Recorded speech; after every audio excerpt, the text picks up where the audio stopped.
Bonjour, c'est de nouveau Gilles pour Photoshop Techniques. Alors aujourd'hui, j'ai choisi de vous montrer une technique qui va être utile certainement à certains photographes de mode ou de portrait. Quelquefois, il se peut que vous ayez des photos qui soient pauvres au niveau texture de la peau, donc disons un petit peu trop lisse. Je vais vous montrer ici comment rapidement rajouter de façon naturelle un peu de texture sur la peau. Nous partons de cette photo-là et nous arriverons à cette photo-là. Voyez. Alors, on va dire que là, c'est un peu le pendant de la séparation de fréquences. La séparation de fréquences, on a tendance à un petit peu lisser la texture, quoi qu'on essaie de garder quand même au maximum. Là, on va au contraire rajouter de la fréquence à l'intérieur de l'image. La technique que j'utilise est une méthode, comme la plupart du temps, non destructive, et elle est entièrement paramétrable. Vous allez voir, comme toujours, c'est très simple. Allez, c'est parti.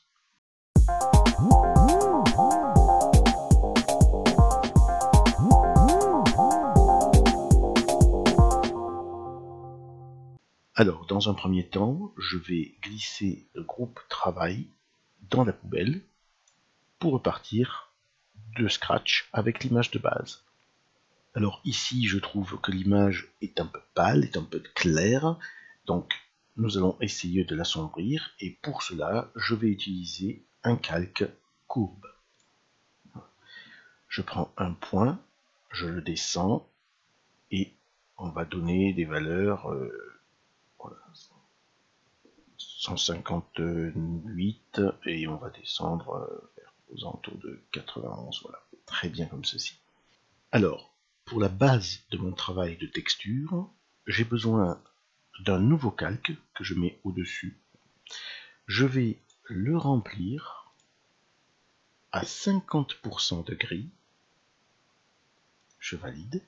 Et ce calque, je le passe en mode lumière tamisée. Alors, ce calque, je vais le nommer texture. Voilà. Et puisque je veux travailler de façon non destructive, je vais le convertir, maintenant vous savez bien, en objet dynamique. Alors, à présent, je vais faire appel au filtre Caméra Raw pour ajouter du grain à ce calque. Donc je vais dans FX, je rajoute du grain. Alors là, ça sera toujours bien sûr en fonction de votre image, mais pour celle-ci, je vais aller au niveau 90. Au niveau de la taille, aux environs de 85. Au niveau de la cassure, 86.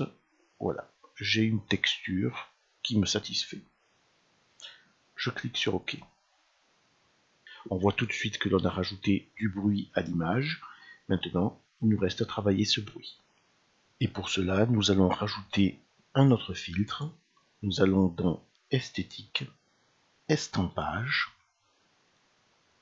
Alors là, pour l'angle, il faut choisir, il faut voir d'où vient la lumière. Là, la lumière vient plutôt de ce côté. Bon, elle vient un peu de partout, mais disons qu'elle est plus prononcée à ce niveau-là. On aurait plus tendance à dire qu'il y a plus de lumière du côté gauche que du côté droit. Donc on va prendre un angle de 140 degrés. La hauteur, alors la hauteur, ça sera à vous de décider, hein, mais bon, forcément, il faut prendre quelque chose de léger. Même si ici j'essaye de forcer un petit peu plus, puisque YouTube quand même provoque une perte de qualité à la vidéo. Donc j'essaye de forcer un petit peu plus, mais vous, ça sera vraiment, vous verrez l'image réelle, donc vous pourrez doser vraiment de façon optimale. Et en facteur, je vais laisser 150 ici, j'ai un estampage, mais qui me convient. Voilà. Pour homogénéiser le tout, je vous propose de rajouter un petit filtre de flou gaussien. Voilà, j'ai choisi une valeur de 1. Vous pouvez choisir une valeur inférieure, mais essayez de rester dans une valeur maximale de 1, parce que sinon vous allez perdre du détail. Et nous voulons de la fréquence. Il faudra se rappeler que on veut de la texture, on veut de la fréquence. Donc si on met un rayon trop élevé, on va tout simplement perdre la texture. Hein. Donc laissons à 1 pour le flot gaussien. Alors nous en avons fini avec les réglages, mais vous voyez que, étant donné qu'il s'agit d'un objet dynamique, vous avez la possibilité de revenir sur tout ou partie de vos réglages ici. Par exemple, si vous voulez revenir sur le filtre Camera Raw pour modifier le grain, vous le pouvez. Voilà, vous pouvez faire des réglages ici. Si vous voulez revenir sur estampage, de la même façon, vous pouvez revenir sur estampage et modifier vos différents réglages, ainsi de suite, de la même façon sur le flou gaussien. Qu'allons-nous faire maintenant? Nous allons à ce calque texture rajouter un masque de fusion. Un masque de fusion que nous allons ici remplir en noir. Donc il suffit, après avoir rajouté le masque de fusion, de faire CTRL-I pour le remplir de noir. Vous savez bien que le noir cache, donc vous voyez qu'ici le noir a caché le calque texture, le blanc révèle. Il nous suffit maintenant de prendre une brosse douce avec un flux de 20% et de peindre sur le masque de fusion afin de révéler une partie de la texture. Alors j'ai choisi un flux de 20% pour justement peindre doucement et ne pas révéler tout.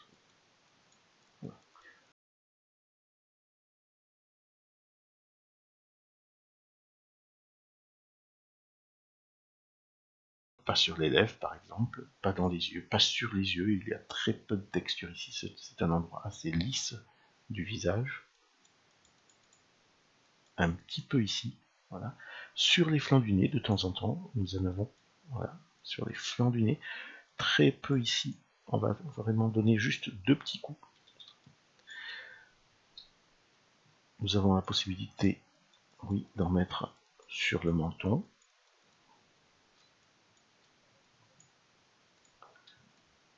Et également, alors, peut-être on va, voilà, sur le front. Également, un petit peu sur le front. Voilà, il faut y aller doucement. Si à un endroit vous en avez trop mis, par exemple, voilà, ici, j'en mets beaucoup. Forcément, c'est simple, hein, vous repassez en noir et vous repeignez dessus pour l'atténuer. Voilà.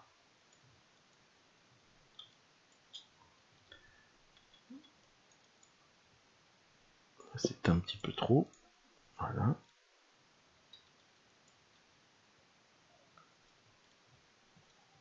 Je pense que on est bien. Là, je fais assez rapidement, hein, mais vous pourrez faire de façon plus correcte. Voilà, vous avez vu, en quelques clics, nous avons rajouté de la matière à la peau. Il faudra peut-être un petit peu retoucher si vous pensez que vous en avez un petit peu trop rajouté. Vous pouvez également diminuer l'opacité de votre calque texture si vous pensez qu'il y en a trop, ou la laisser à 100 si vous pensez avoir fait un travail correct.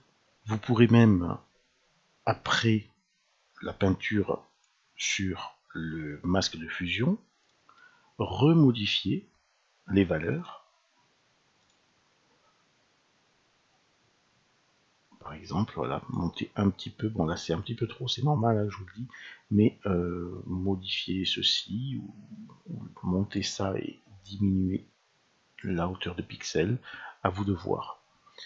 Ou bien, aller dans le filtre Camera Raw, et diminuer ou augmenter les valeurs, ici. Voilà.